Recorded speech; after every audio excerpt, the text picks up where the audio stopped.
Guys, hope all of us are doing great. My name is Ernest, and this is Ernest Sciences and Mathematics TV channel. In today's discussion, we're going to look at the overall concept of swallowing, and I'm going to use a range of illustrative videos, or rather illustrative displays, which are going to be from this Pearson education, and I do not own the rights to these specific illustrations. Of course, the pictorial displays, but I found them, of course, relevant for us in trying to see the detailed aspects of the human anatomy, especially on the digestive system. Now, I'd like to encourage our members to visit their site for the Pearson education, and of course, check on some of the literature materials which are very informative and, of course, detailed, and they're going to assist us in understanding the overall aspect of the human anatomy and physiology. So in this specific section, we're going to look at the process of swallowing, as I said, and we're going to look at it in three specific phases of the oral phase, the pharyngeal phase, and the esophageal phase. And this is going to constitute the oral cavity, as I've mentioned in my previous video, which is the beginning point of the process of digestion. And the pharyngeal phase, of course, which is going to be in between the, of course, the oral cavity and other subsequent digestive system. And also we're going to look at the esophageal phase, which is going to lead to the stomach in that specific sense. Now, I've mentioned the concept of swallowing, and this constitutes a complex, of course, action that is involving various aspects of the muscles, and some muscles around the pharynx and the esophagus. And of course, it's going also to constitute a range of organs, which we have, of course, basically discussed under our concept on the oral cavity. Now, in this case, we're going to see that the movement of the tongue and other longitudinal muscles around this specific region of the pharynx are going to facilitate the concept of a food movement. And of course, we're going to look at it in specific details in these three specific phases. Now, I've mentioned that the concept of swallowing is a complex kind of action, which of course is involving a range of muscles. Now, there's a specific way in which this specific action is going to be coordinated, and of course it's going to be done using this range of muscles which I've mentioned, which are skeletal and smooth muscles around this specific section. And of course they are going to be controlled from the brain using this section of the brain, which I had mentioned in one of our videos, referred to as the medulla oblongata.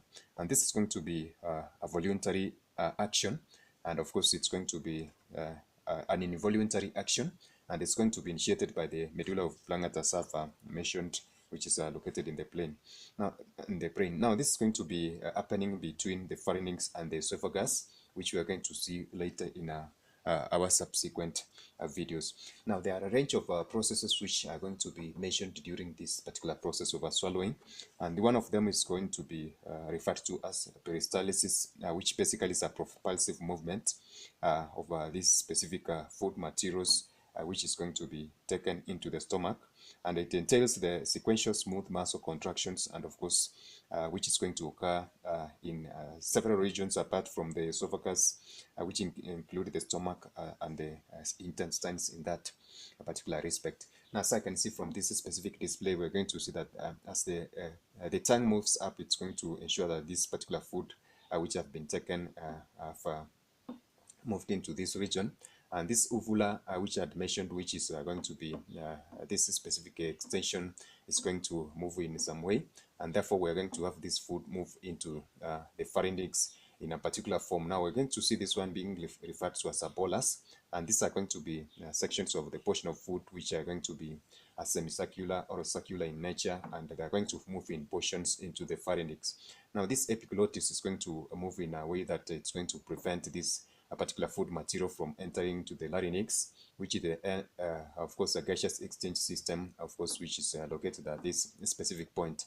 Therefore, we're going to see that the pharynx is going to form a particular section, which is an intersection between the gaseous exchange system and, of course, this particular section of the digestive system that we're going to see.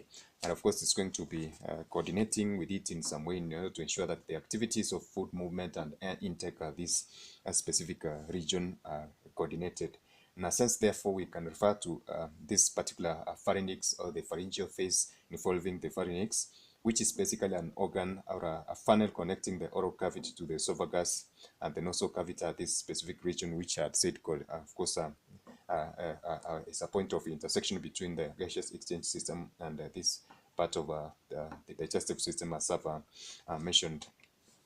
Now, this of course is going to constitute longitudinal muscles which are mentioned, and of course later we are going to see also the esophagus and the coordination between the pharynx and the esophagus and some of the activities which are going to take place.